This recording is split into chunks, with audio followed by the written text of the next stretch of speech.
Good morning, good afternoon, good evening, good midday, whatever time you have ingratiated us and are viewing this specific recording. We like to say welcome to the Level Set. I'm Attorney Larry Fields, and I'm being joined today by the one and only Dr. Charles Alexander, who's at an undisclosed location. 1 week following our homecoming, so I'm not going to ask any questions. Uh, how are you? How are you this morning, Doc? I am well. Good, good, I good. am well. Thank you, sir. All right, and true to form, as I've stated, I'm not going to ask you any questions about homecoming. Um, um, just know that yeah, I felt a great desire to be there, and FOMO is real. The fear of missing out sometimes is actually real.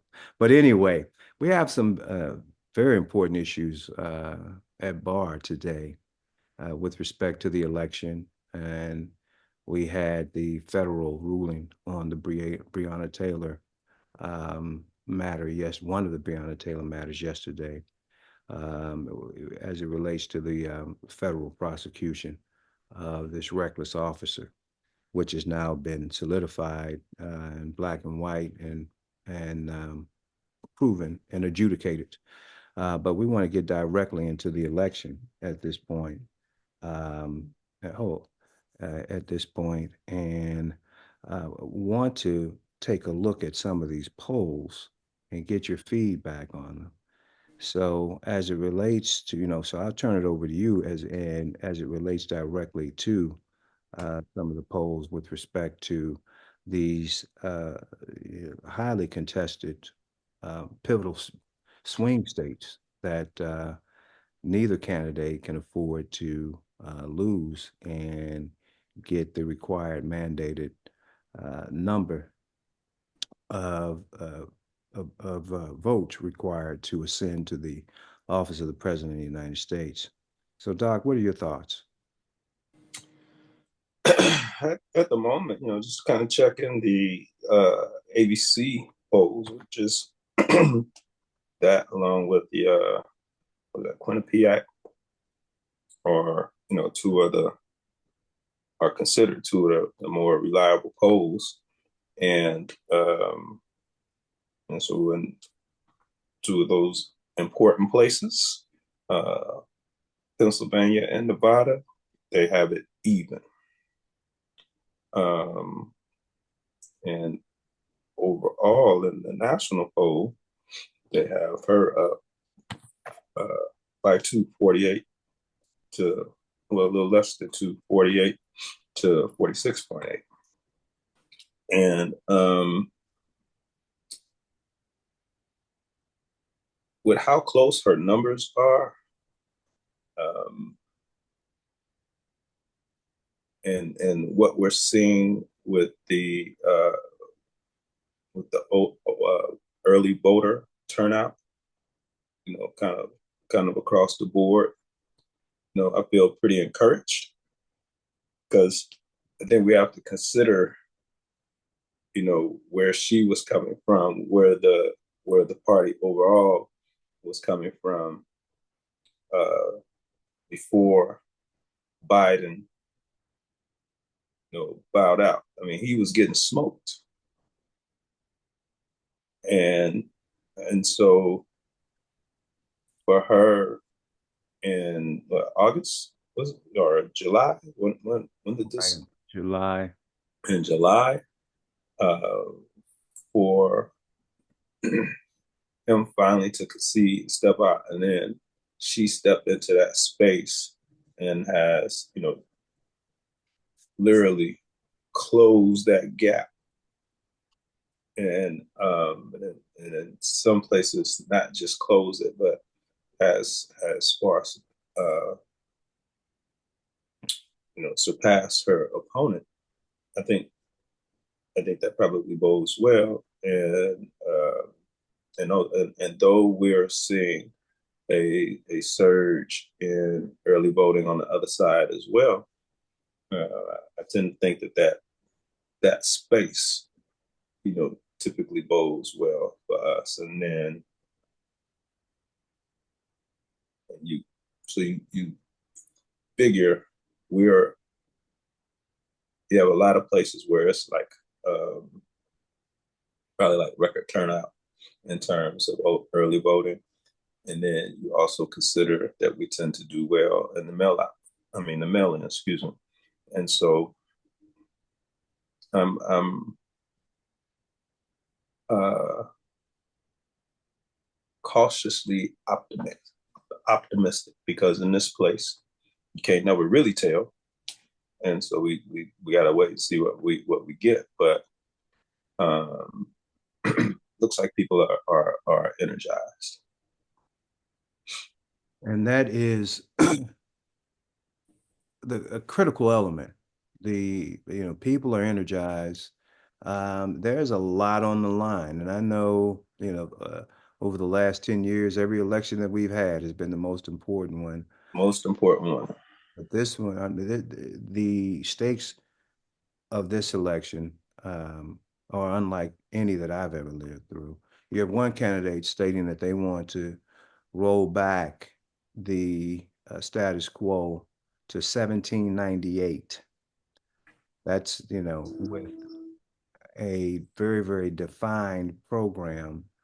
The 2025 project is letting you know blow by blow exactly what they plan on doing, eliminating, they being, the alternative candidates administration, eliminating, Social Security, eliminating Obamacare, eliminating the Department of Education, eliminating and eradicating and mass firing of the civil service employees. The vast majority, I shouldn't say vast majority, but an overwhelming amount of those individuals are Black families that have been able to attain what some would consider middle class status in the United States.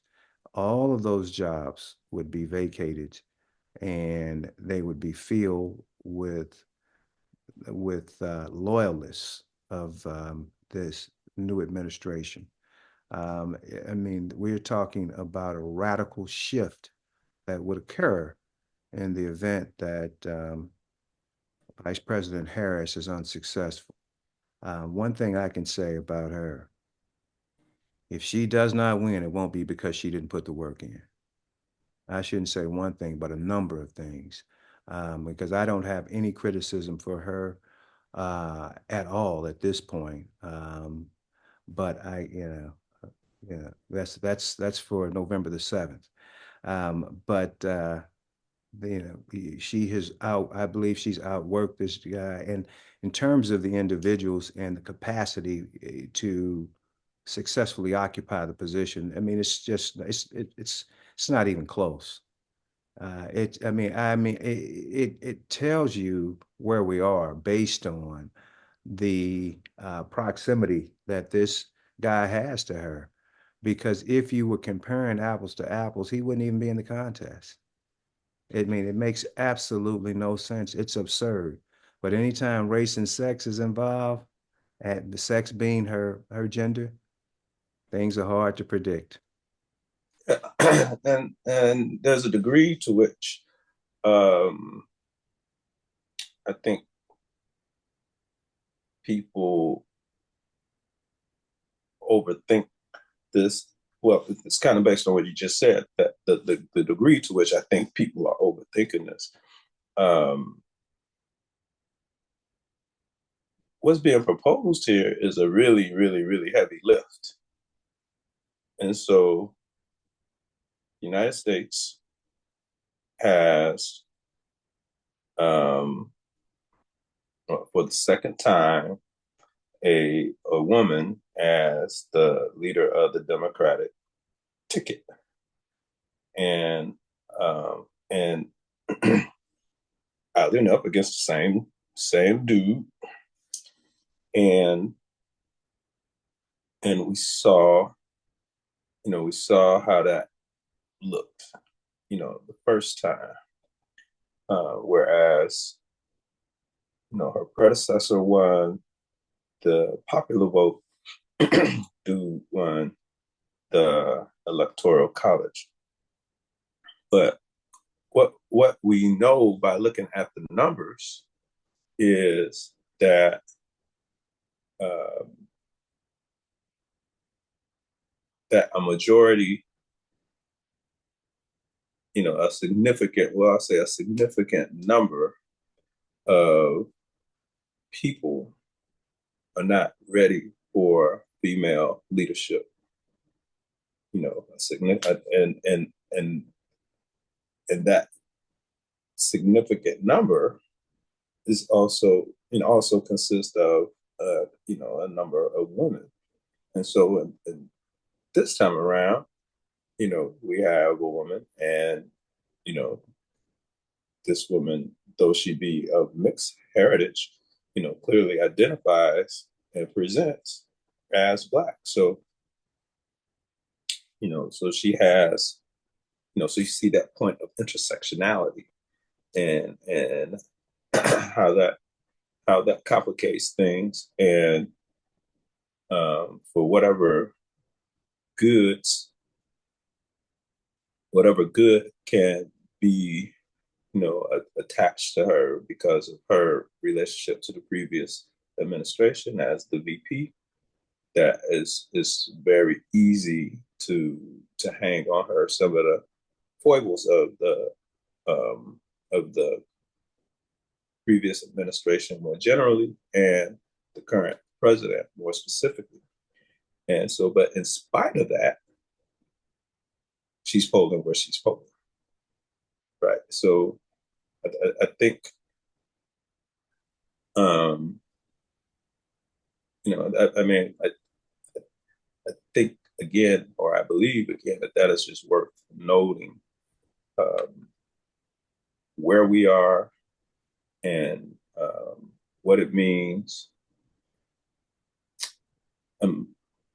Not in a uh, not necessarily in a different place than I was the last general election.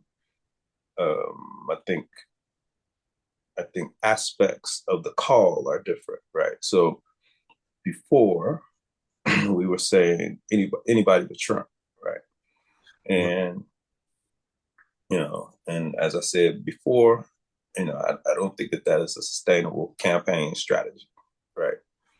But every election, to your point, is, for us, and even this is a nuanced piece, but for us, everything is an existential threat, and so including the including, I mean, really every election, we tend to focus on the general election, but I think each election kind of comes down to this for us to say, what are we getting for the vote?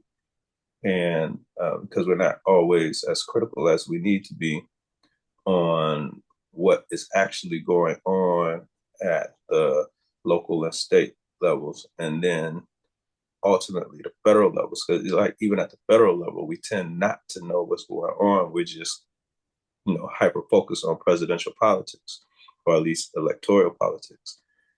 There's a lot that is missed, right? And so we get into this space having not really looked at what has been occurring, and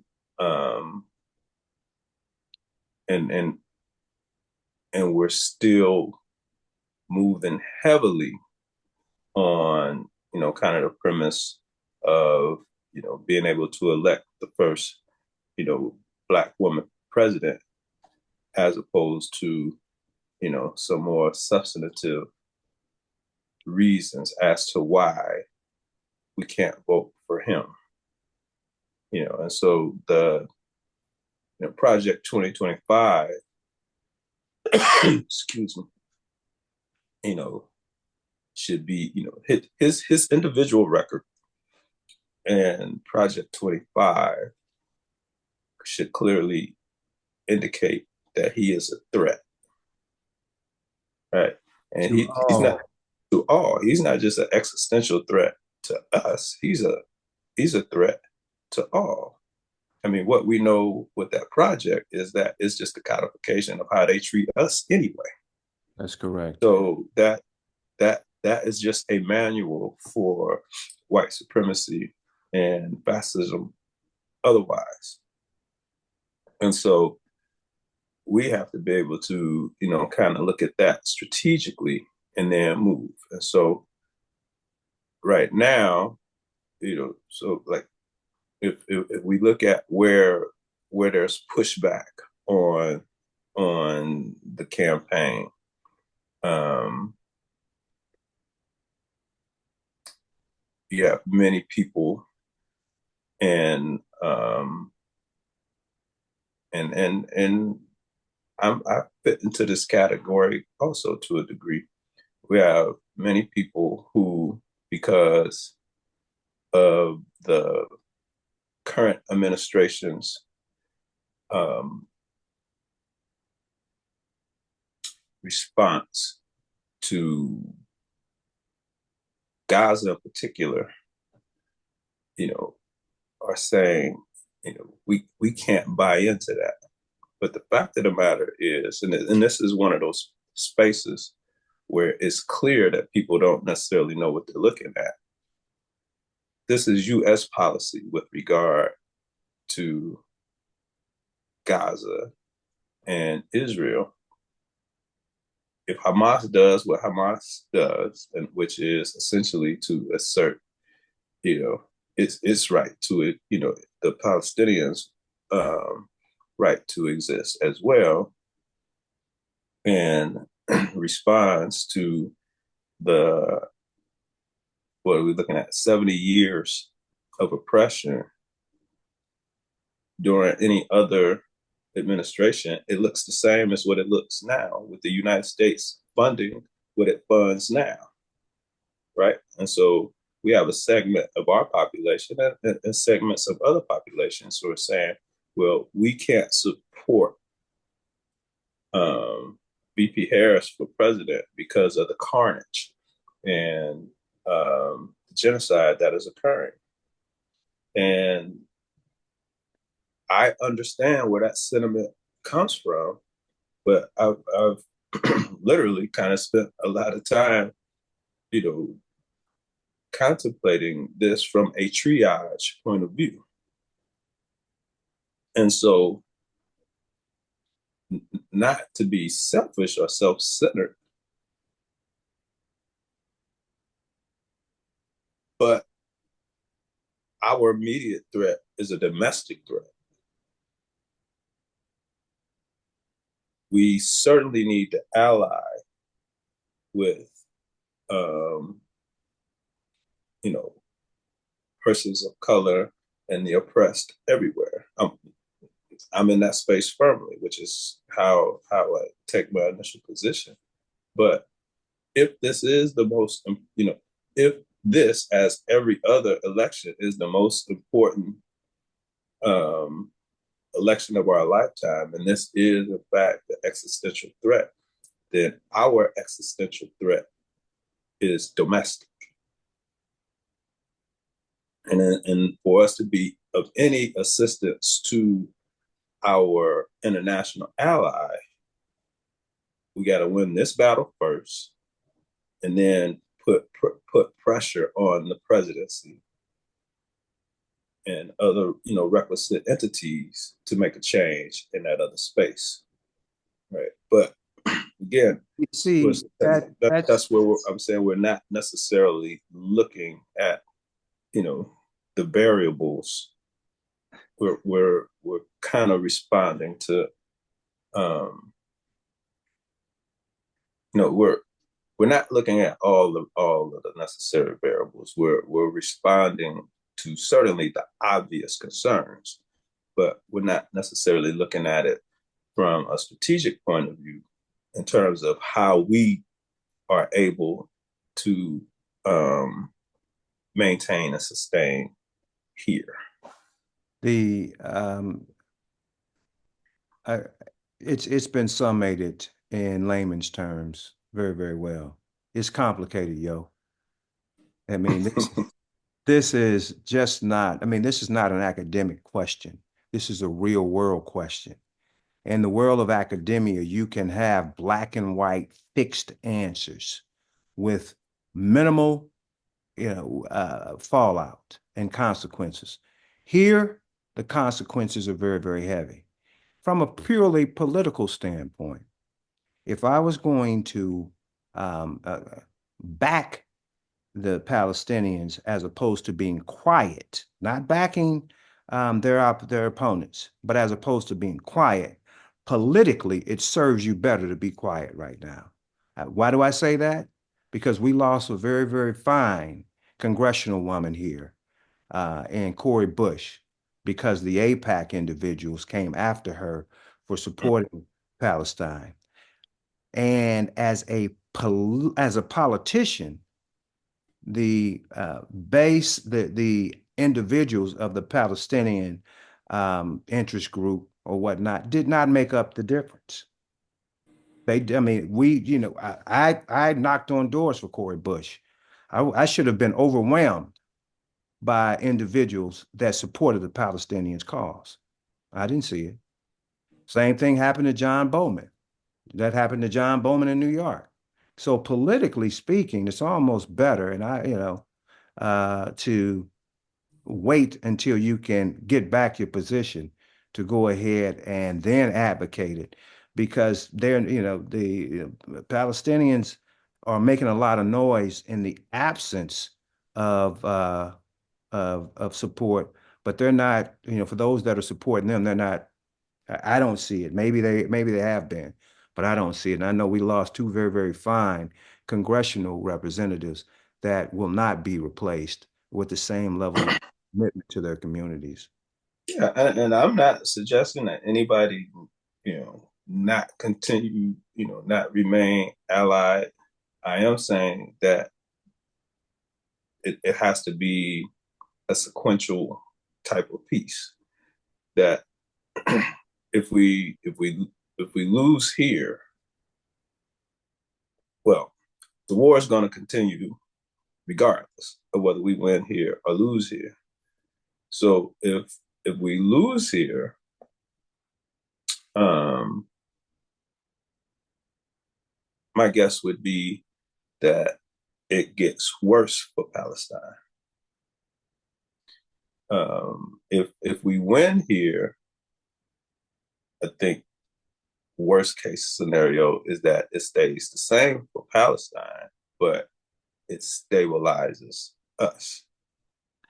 And And and there's I going to think there'll be more conversation about a two-state solution, and hopefully we can get those things done. But the rest of the world is really caving in on Gaza. I mean, there have been, I think South Africa wants to bring Benny Netanyahu up on war crimes.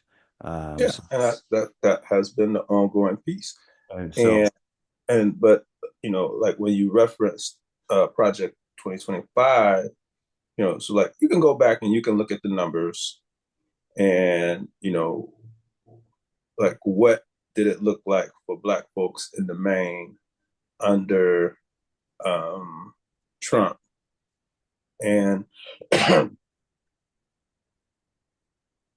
our numbers weren't necessarily terrible, but the reason why they weren't necessarily terrible is because if you follow the trend, you see the improvements that were initiated under, like from an economic point of view, so employment and the other unemployment and poverty. Let's deal with those numbers. Those numbers began to shift significantly under the Obama administration.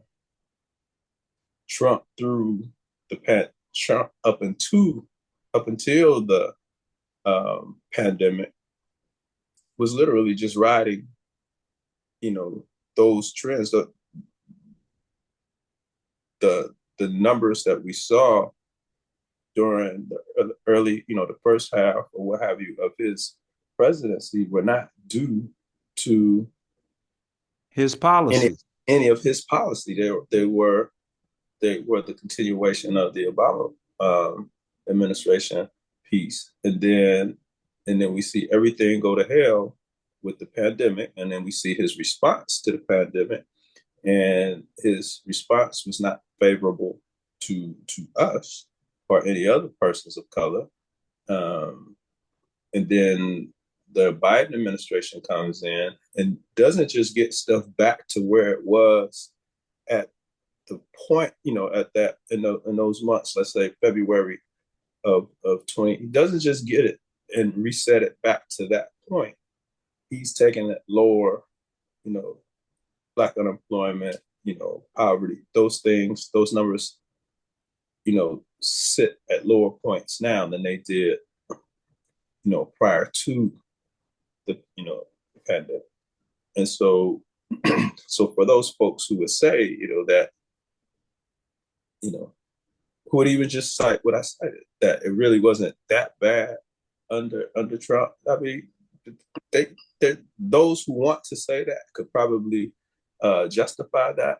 But what is different at this particular moment is that we know the express purpose of Project 2025, as with the Republican agenda otherwise, is to deconstruct the federal government, which we know comes at, you know, the direct cost of our overall, welfare and well-being.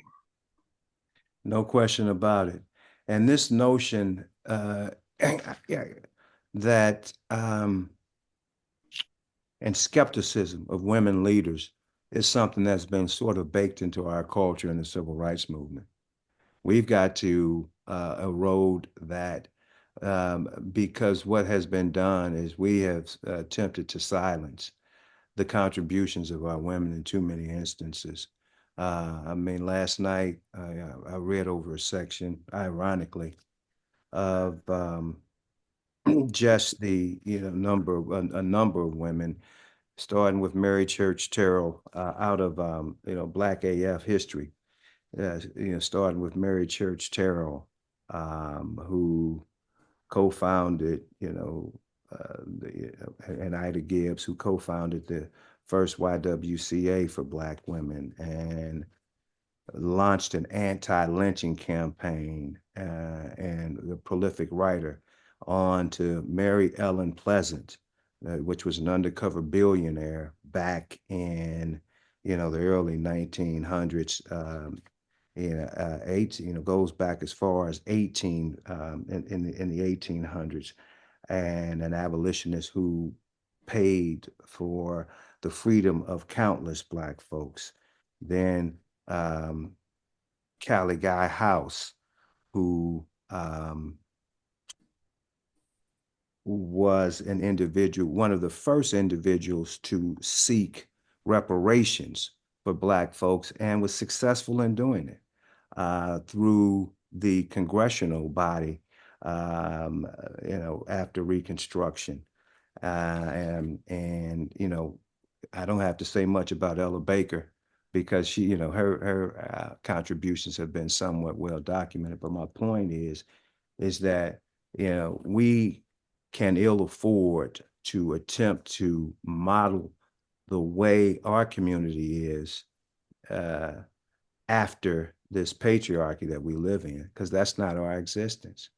Our women have been with us every step of the way.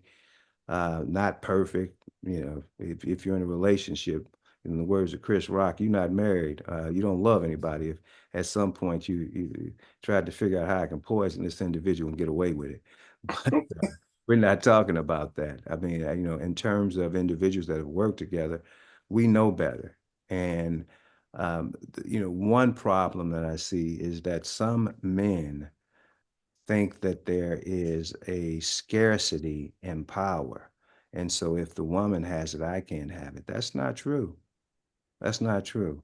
I mean, particularly in our community, pick whatever discipline you want. We need everything. We need health care, we need housing, we need healthy food, we need clothing, we need manufacturing, we need everything. So, I mean, this notion is, I think it's trivial, and we've got to do better because we know better. And I think that to your last point, that even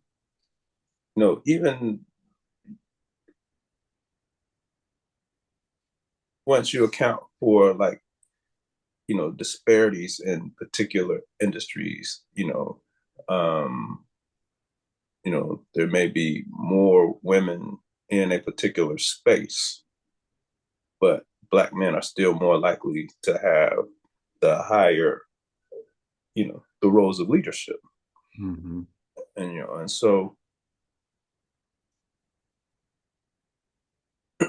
the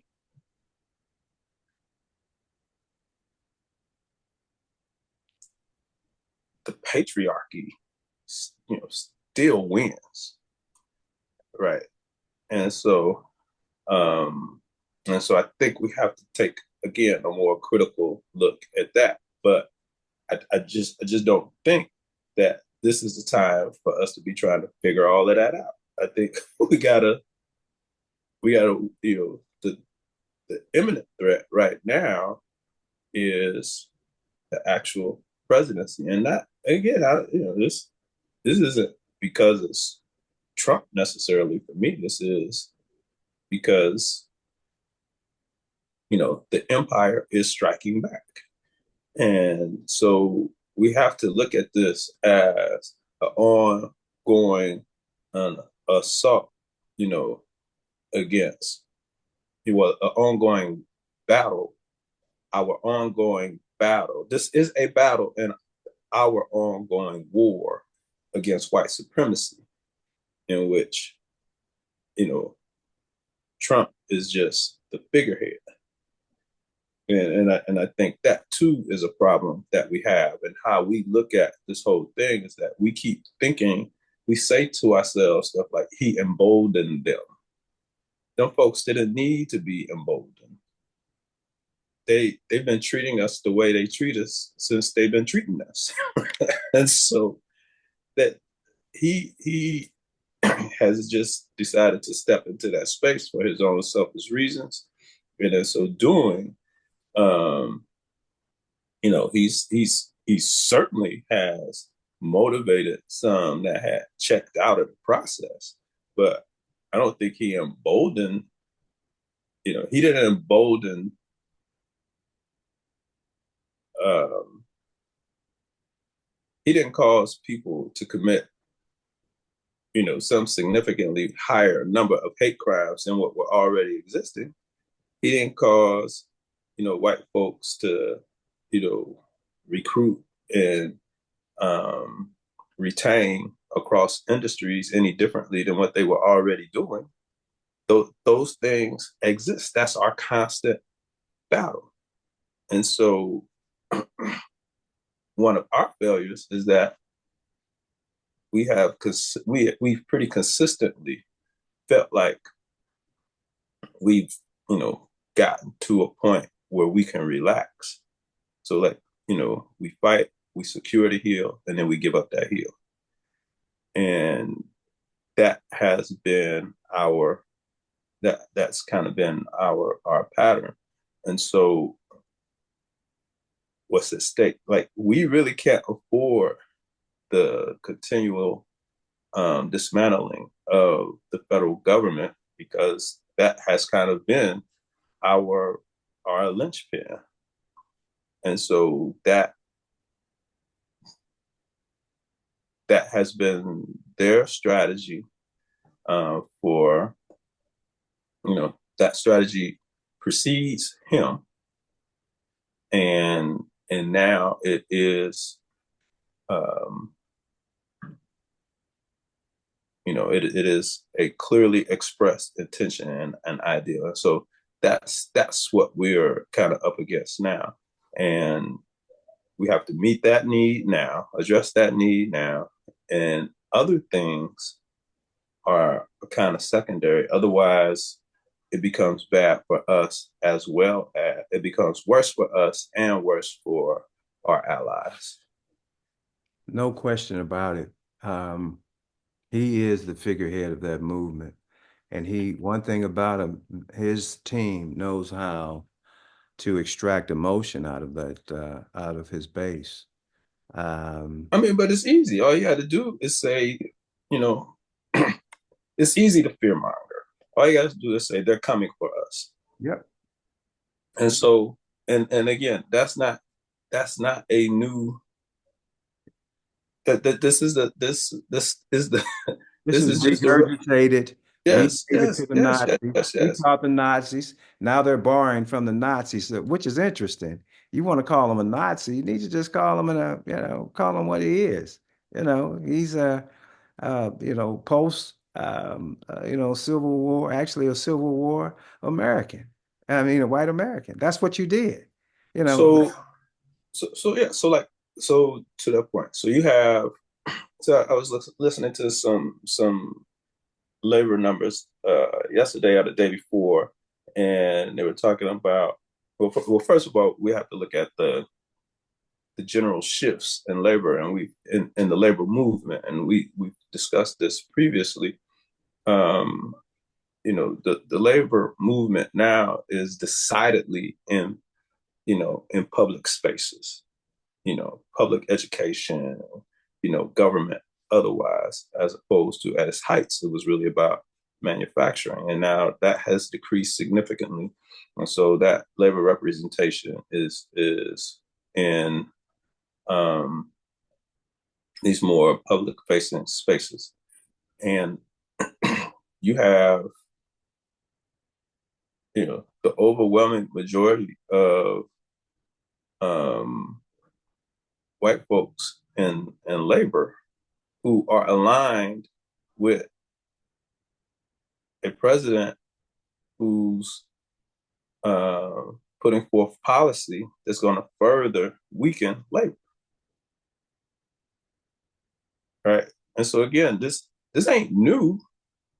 This is poor white people fighting for the Confederacy under the guise and auspices that they don't want to come. They don't. They that the government is trying to take away whatever they got. Well, y'all don't have jack, and so yeah, and he's constantly telling them, and the reason you don't have anything is because of them over there. because of them over there, and that is not a new. That's That I knew. the same, That's the same policy, same strategy. Now, if we go back to, again, using that Civil War strategy or analogy, now, if the Confederacy would have been saying, we're going to disband, we need to go against the United States government because the United States government is supportive of slavery, then, and we're going to disband slavery, then that makes sense. But that was not what the Confederacy was going to do. So the Confederacy was going to see our seated and was going to take over the country and make and per the keynote address. Um, that's not what it's called, but that's what it. I'm blanking on the name of the address by the vice president of the Confederacy. They were going to make this literally a slaveocracy, right? Which meant those poor white folks weren't going to never have nothing because the labor system was going to be perpetually based on free labor. And so, but that's what we have with white labor now is an alignment with white supremacy to their own detriment. Right. And so they don't understand that. And that's, but that's the blindness that these isms cause. And so, so we have a same, so we can see with white folks the same blindness that is created by white supremacy, as we could see from segments of the Black male population with how, we could be blinded by sexism and patriarchy, right? And so if we can't reconcile those things, we just continuously make bad decisions. So our enemy should be both. So our enemy should be anything that um, threatens equity. We should find ways to align in ways that we support anything that is fighting inequity. Whoever those targets whoever those targets are, and by now we should be better able to um, appreciate the thoughts and concepts that are associated with intersectionality, right? And so, to get to another uh, marginalized group, as opposed to thinking that there's some gay agenda that is out to co-opt, Black life, accept the fact that there are gay Black people, right? So let's accept that, and and as opposed to being indifferent to issues of transgender, let's understand that the most vulnerable people are Black trans women. But we can't give no energy to that fight because we think that the LGBTQ community is being somehow supported by some, well, I guess by the evil empire to weaken us. All right, so this is some kind of plot to weaken the Black community. Does that group still maintain the highest death by suicide rate? That I don't know, but I wouldn't be surprised. Which is kind of the, you know, some of the madness that exists and how we try to kind of interpret what we're seeing. Like, so we offer that as if it is somehow a easy way to go. And it is not an easy way to go. I mean, there certainly are some high profile folks that folks will identify with and will see he did this, that, or the other, and now look, blah, blah, blah, blah. But that's not the quality of life of most LGBTQ people, period, let alone you know, black folks. And so but so we have these skewed perspectives that then start to impact, or at least that we have these skewed, and it's probably better to say it this way, that we have these skewed perspectives that we use to justify some of our apathetic leanings otherwise. Right. So for somebody who probably ain't gonna vote anyway, right, they could say this is why I ain't gonna vote. Now you can kind of pick the thing, but they've checked out. They've checked out on the system. But that's we just can't afford to do that. But I do think that's kind of ends up being what we're looking at different times is we're still not managing history in general and the data right now well in our decision making. And and again, as usual, I'll attribute a lot of that, that's really secondary to the fight. Right. This is what it looks like to be in this fight that we're in. It you're gonna have you're gonna have traitors, and and you're gonna have people go AWOL. Right. But we need everybody on the front line. And if you're not going to be on the front line, then we need you supporting the war effort. We can't afford the traitor, and we can't afford, you know, the those people who the deserters, right? So we can't afford that. But Deserters, not the defectors. The defectors are the ones killing us too. yeah, so we can't really afford either of those. And so if if this is in fact the most important, I mean, it gets to be the most important election because it is the election, right? It's the most important election is the election that's right in front of us. And so, given that this is the one that we're dealing with, if if we're not going to rise to this occasion because of some things that are secondary to our immediate well-being, then once again we get the leadership that we deserve.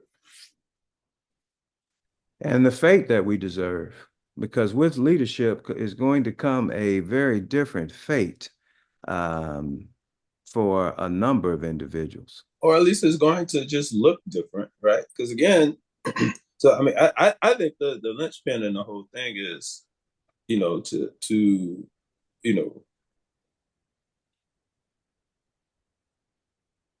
is to look at, and I mean, and these aren't nothing magical. If the Jokers tried to overthrow the government, there's an overt attempt to overthrow the government. There was a coup, a failed coup, and in that they decided, like much the same way that they kind of the latter '60s they said, okay, we're gonna implement the Southern strategy. We're gonna start to change our language. So in this situation, an overt action, failed coup, and then they come back and they say, okay, let's take all of the stuff that we ever been trying to do. Let's put all this stuff together. Singular plan.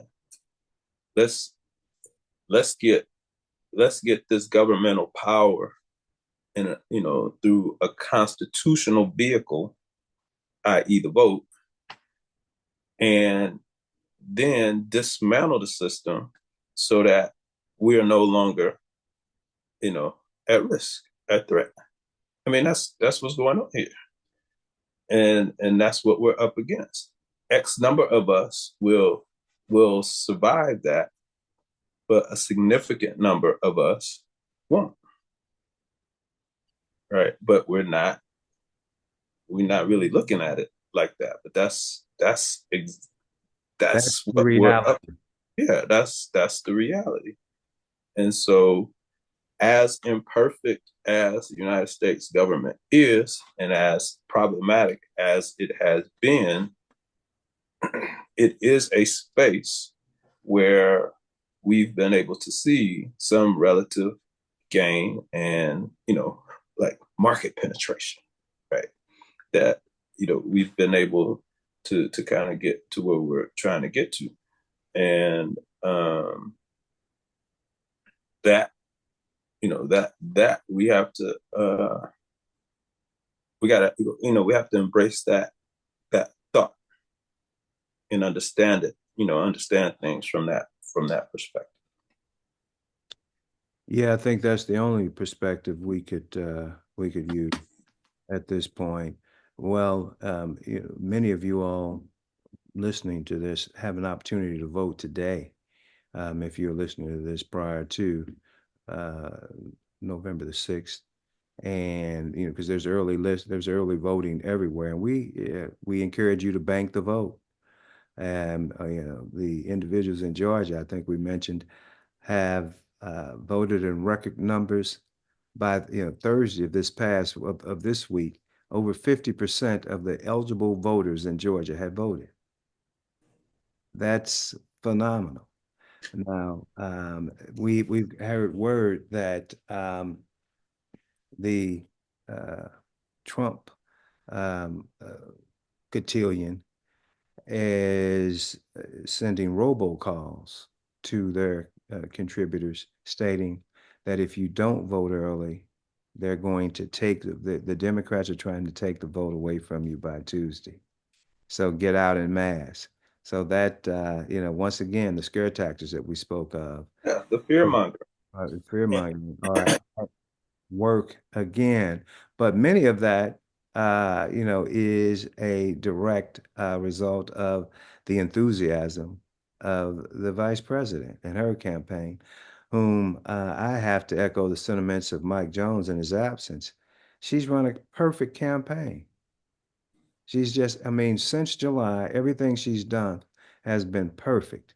Did the equivalent to, I own every gym that I play in by going to Fox News and staring them down directly. So there's absolutely nothing that you can say um, about her that she has not attempted to set right. So I mean, this has been fascinating watching her. And to be honest with you, all of the usual tropes that you have, first black female, I have not thought of that once. I've marveled at her competency and her execution, and I have marveled at her candidacy.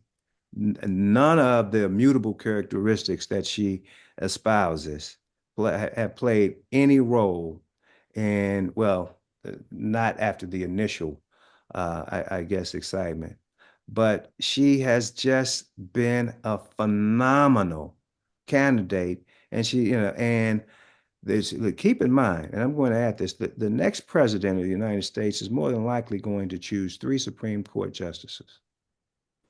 And again, I don't think we appreciate those things and what the kind of long-term implications of those things are. And so, that's a strategic reason to vote for her relative to some of the things that you may not be happy about. Right. And so there's a permanence that comes with seating Supreme Court judges, right? And and what is that permanence? Those are lifetime appointments. Right. And so if you get those people in place, then you really get to solidify whatever your agenda is. What your long-term agenda is, and McConnell in 1968 sat out to overturn Roe v. Well, actually in 1970, I believe, sat out to in the 70s to overturn Roe v. Wade, and he knew he was going to do it via the courts. And you can see, like if you trace that fight, you can see, you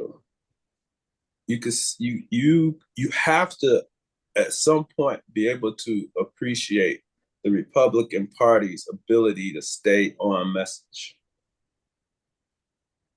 And then you also have to be able to appreciate how it would even make sense to them to support, a person like Trump, who more so than anything is a distraction.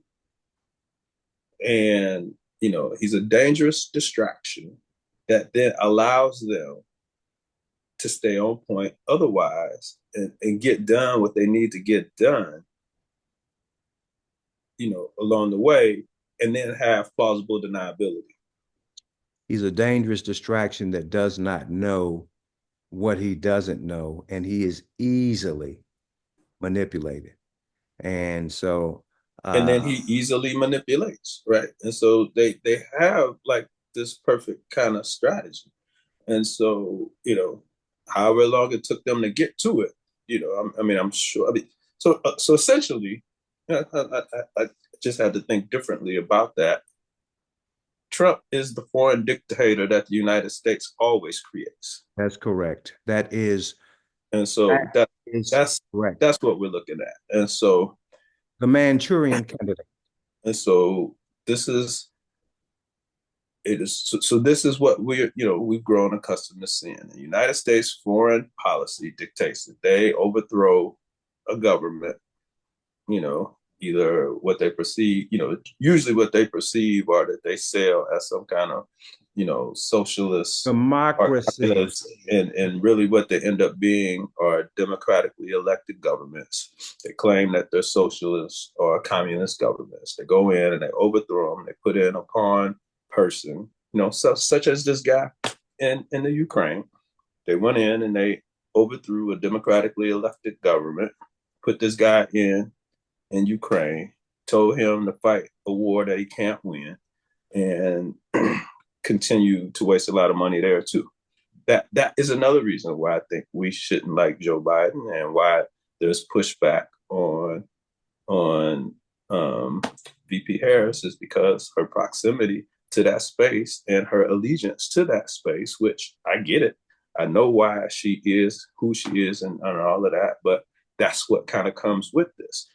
And what we have in Trump is, the dictator that we see somewhere else, the person who has no business in that seat other than what the powers that be here allow and intend to have happen. And so for the person who doesn't really know what he or she is looking at, they think Trump has done this.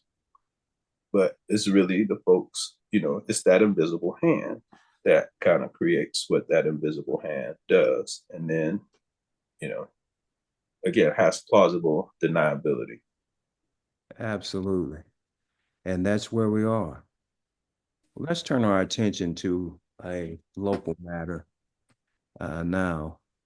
As we very well know, we got a verdict yesterday as it relates to Breonna Taylor, our fallen sister, our murdered sister. And the federal prosecutor charged the willfully ignorant and felonious officer that indiscriminately shot up the dwelling that Sister Breonna Taylor was in. And they found him guilty yesterday. What are your thoughts, Doc? Excuse me. I'm glad, of course, that to some degree justice was served. But what is this, like the second or third retrial or something like that? Well, it was tried in the state initially, Mm. and this one is at least the second. Because I know they had at least one mistrial and all that. Yeah. Mm-hmm. And so, I'm pleased for the family.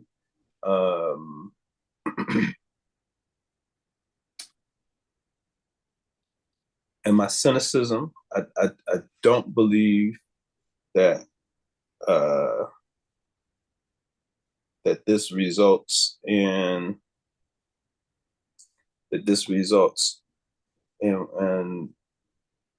in significantly different police behavior.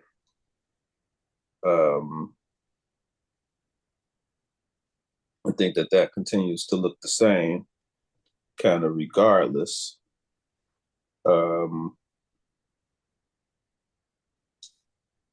a guess by the time we get to the end of 24 that we're going to be in that same space with regard to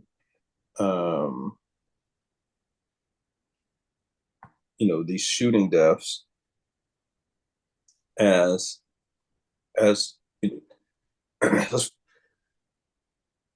as we were before Colin Kaepernick. Because I think the other thing that this is another, this is one of my one of my critiques of us, is that for many of us, none of this was even on the radar before Colin Kaepernick, right? And so, ain't never been a time where police brutality hasn't been an issue, right?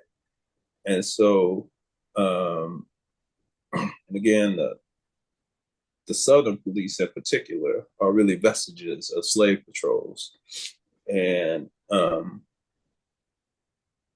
so the police have always been used as this paramilitary force that manages the Black community wherever the Black community exists. And so we've always had this disproportionate number of, police shootings of, you know, of Black folks, Black men and women and children who should not have been shot or abused otherwise. And if we go back through, the riots of, like back in the day when everybody keeps saying it was good, if we go back, we look at any of those riots, most of those riots have their origins in some police misconduct, just about each and every one of them.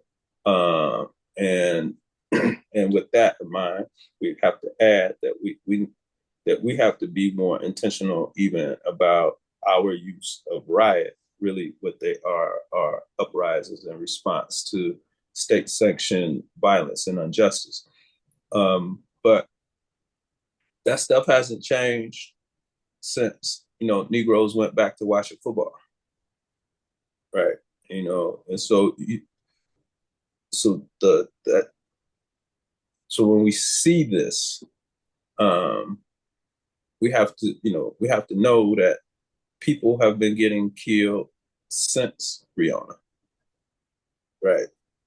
And so we saw down in Springfield, the extrajudicial execution of the sister in Springfield standing in her kitchen, right, by an officer who had no business, even, a sheriff who had no business even on the force, which we could trace any number of these shootings to those types of situations too, where you have just this blatant incompetency,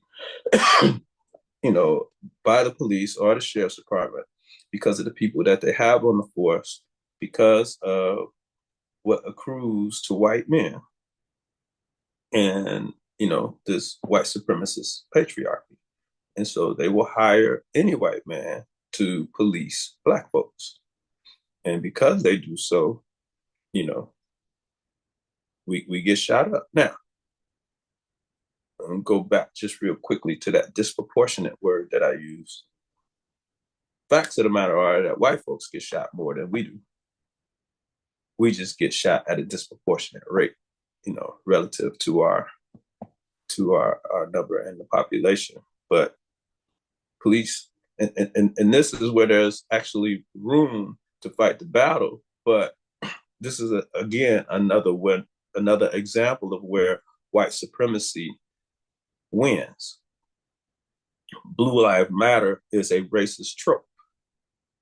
So those people who stand on the sides, and like Blue Lives Matter, should really be saying, why are you shooting unarmed people? Why are you shooting people who are fleeing? Why can't we ever find the guns that you say were pointed at you and and posed a threat? But the presence of white supremacy makes it very difficult for white people to say far too many unarmed white folks are being killed. And because again, we don't always manage the data right. We say stuff like, well, if it was white, they wouldn't. That ain't true because they don't do nothing about it now. It is white.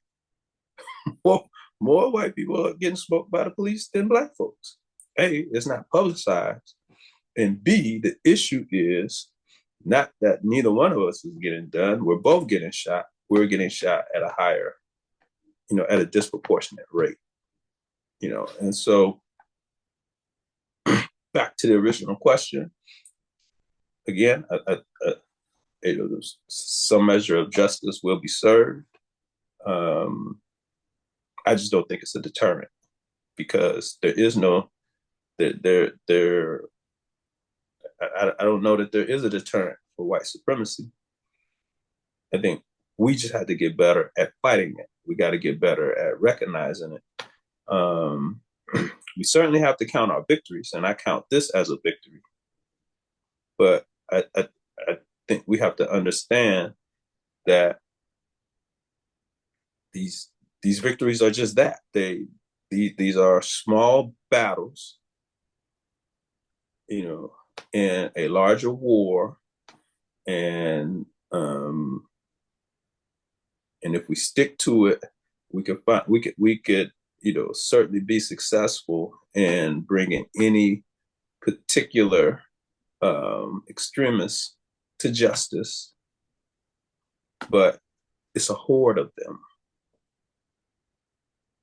and we have to appreciate that.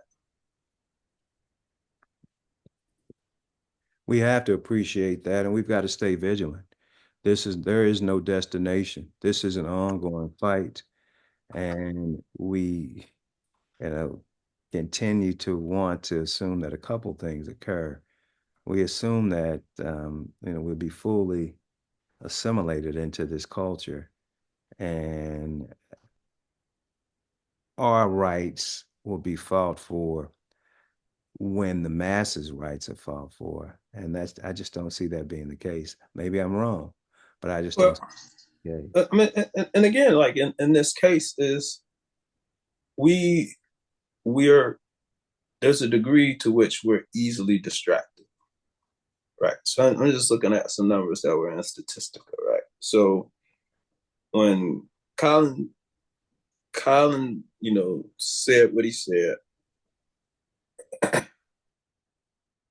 there were less than, slightly less, but less nonetheless, nonetheless, excuse me. There were slightly less than 1,000 um, people shot to death by police, total. Um, Now, like last year, that number was 1,100, and so 1,163. So that number has been going up. It hasn't been decreasing. It didn't decrease because we allegedly quit watching football. And when we quit watching football, again, we really didn't quit watching football because the police were shooting unarmed black men and women. We quit watching football because we thought Colin Kaepernick was being unfairly treated. Right. So we got off message. He continued to do the work in the streets that he vowed to do and still does. And the shootings are still occurring. The media manages them differently. And so, like, you literally just have to go on and just Google shooting of unarmed black men or unarmed black people to actually get a good, and actually, in order to get a grasp of what we're actually looking at, you have to go in and do your own research as opposed to um, depending on, your evening news, because it's commercial news and they kind of say what they're told or not. Right. And so, Well, unless you're the New York Post or the Washington Post or the LA Times. Oh, I'm sorry. That's correct. That's right. They did do what they were told to do by their owners. They did not come out and endorse Kamala Harris as their editors had wanted to do. I misspoke.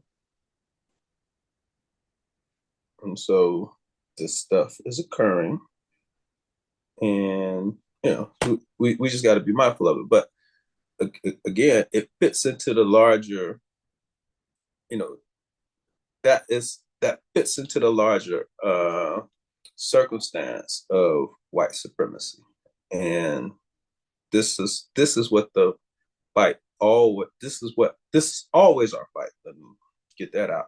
This is always our fight, and and it is in that context that it can become necessary that our international interests necessarily end up here. So our primary interest has to be here. And so we have to sustain ourselves here so that we can be the good allies there. So we can't suspend this fight. And that's, again, that ends up being kind of the interesting thing. So if you look at, so during the uprising and during other uprisings, and even if we go back, like the Black Panthers didn't say, um, we're going to sit this one out because of United States involvement in Israel. That's not what they said. They said we're going to fight the United States here, and we're going to show solidarity, with the Palestinian cause. You can go on, you can Google, you can find a whole bunch of stuff. You can find the Panther statement on um, on Israel and the occupation of Palestine. You can find speeches by Stokely Carmichael.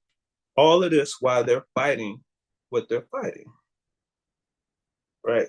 And here we literally got folks saying, I'm gonna sit this out because I disagree with the United States policy. It's always the United States policy. There can't even be a Israel without the United States. And so to think that, so like some of these same brothers and sisters, whoever they are, some of these same people, you voted for Barack. He helped Israel too. Still call him your president. And the thing about it is that the policy that the United States employs for African countries and abroad is the same one that they employ on the black community. Let's It's the overwhelm, same thing. yeah, let's overwhelm them with debt. Let's extract their resources. Let's give them great promises and leave them where they are and And, protect our interests. It's the and same. protect our interests along the way. It's the And same. so it's kind of learning to literally read between the lines. And so, again, back to your this is the complexity of the things. And so, on the one level, that's an individual case in which this person was brought to justice in Louisville for shooting the sister. But at the larger systemic level, it doesn't necessarily change anything. But part of the reason why the system can be so resistant to change is because we're not always thinking these things systemically. We're a lot of time we're handling these things as like X number of us, the next shooting that they see, when X for X number of us, the next shooting that gets televised, they'll be like, so when did the police start shooting black folks? As if there was never a situation. And so like there's this continuous When did they education start process. giving guns to police? Yeah, like so or even I mean, like really, it's really it could be really bizarre, So when did they start outfitting the police like the paramilitary? You could go back to the movement and see armored cars driving through the streets of Birmingham, Selma. It's always been a paramilitary force. That's what it is, and we have to look at the black community like Gaza. It's an occupied territory. That's exactly it. And And on top of that, we've been displaced. and we and so we are the internally displaced. And so all that stuff is going on all the time. And so we have to start to try to get from the individual to the more, dynamic position where we can really kind of understand, the harm that the system is doing. And but we need to do that so that we can do better strategically in our response and definitely find the victories where we find the victories. And recognize that there was a point where this murder would not have been prosecuted in this American history, recent American history. Yeah. So like those types of things, like those become the victories, right? That's So like correct. when we can actually get a Joker to prosecution, right? So if we compare this, then that's great point. That's actually great. Very not saying actually great point. Like you don't make great points all the time, attorney. I'm gonna say great point because it's so apropos. So let's look at this guy in St. Louis quickly. I'm trying to avoid that. I'm that trying that to that avoid it. Wesley Bell cat, I'm right? trying to avoid it, but So I mean, it's so overarching. St. Louis is ground zero. Wesley Bell gives us absolutely nothing. Now he going to Congress. Yep. That's how we reward it. You know, Capitulation to the system's yes, point. That's correct. yes, yes. That's the reward for the deserter. He defected. He's on the other side. Was Congress, Yep. and once he decided that he was going to do other than what he told Cori Bush he was going to do, he overtook Hakeem Jeffries as the Number one highest benefactor number one benefactor of APEC. of APAC, meaning he received, was it upwards of $6 million for his campaign from APAC? Some ridiculous number. APAC, excuse me, I said APEC. That's the counseling folks that I had to deal with my students. APAC. Um, yeah, some ridiculous amount of money for the size, of the, size of the fight, right? But And for those of you all that don't know, those are individuals that are supporting Jerusalem's actions and well in Gaza. So and that is the interest group, and in many circles, it is defined that AIPAC is a foreign adversary injecting money into the American political stream. and to black politics in particular. So what they do is the same thing as what they did with Wesley Bell. They went in, Cori Bush, professed supporter of the Palestinian cause. They go to Wesley Bell. They didn't have to give him the bag. They gave that joker a check. And it was like, you are gonna run against her. And he's like, yeah, I am gonna run against her. And then he ran, he And I'm not went. going to run. So now not going to run against Josh Hawley for the Senate. And so protects white supremacy on both fronts, That's right? correct. A twofer. A twofer, right? So when we look at so that's the context from which we got to look at Breonna Taylor. So we got this guy, clipped, right? And then because the guy in St. Louis, Mike Brown's murderer, is somewhere living his best life. Aaron Wilson. May Yeah, you well, rest whatever his name is, him. yeah. May So you rest in hell one day. he is somewhere living his best life. In exchange for that, Wesley Bell goes to count. So these are some of the dynamics that we're having to deal with. But again, that's what I'm saying. We have to get better at looking at these things systemically as opposed to, these individual kind of one-offs, and kind of have an understanding about what is and what isn't happening and how we need to move differently, kind of depending on the situation. Well, I think that is a great place to wrap up this week's show. Once again, we are advocating that everyone vote, and we're not saying that the vote is the be all end all. It is one of the tools in your box. The famous Dr. Amos Wilson says all the time, how did you get the right to vote? You didn't have the right to vote. You didn't get to vote to get the right to vote. So we need to employ all of those things, the things that we use to get the right to vote, the vote, and pressure thereafter. So we can be the sort of community that we need to be, because we have formidable foes that are not to be trifled with, that do not just meet on the weekends. In Project 2025, there's one portion that has not been published. There's a portion to Project 2025 that has an execution plan for every day for the first 6 months of office for their candidate. So from January's inauguration till June, There is a daily execution plan that we have not seen yet. I'm going to go out on a limb and say it's not going to be pretty for us if that occurs. And when you say it hasn't been published, you're just meaning that they're not talking about it in the media, right? I don't think that that's been released. I think it's probably in the book itself, in the In the manual. book. I think that that's a subpart, and I have not Oh, read all 900 so parts. I think it's a subpart. that's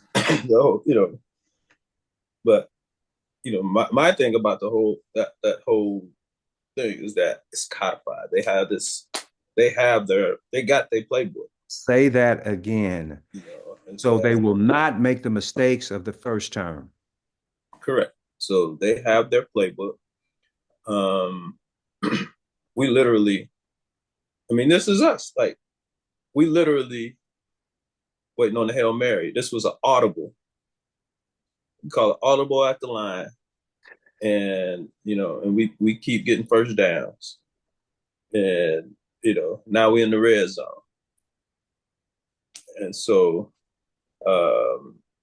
we kind of like reading the defense real time and hitting that hot read. Them jokers got a playbook.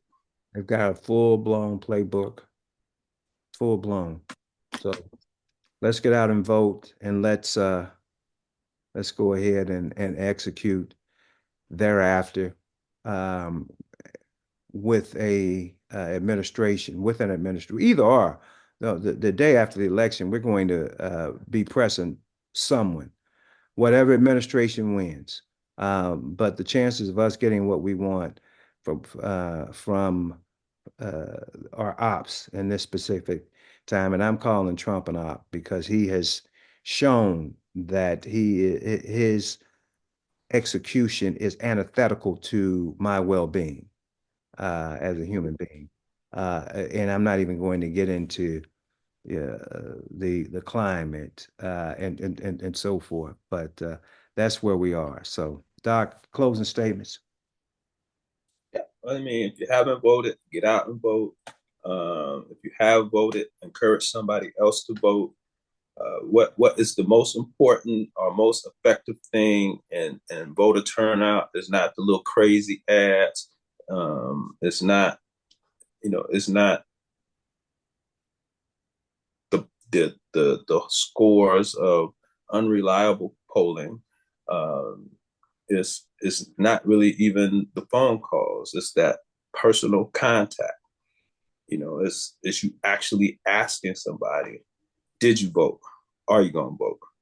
And so be a part of the activation and let's win this battle so that we can fight again. Amen. God willing, we'll see you all next week. Thank you.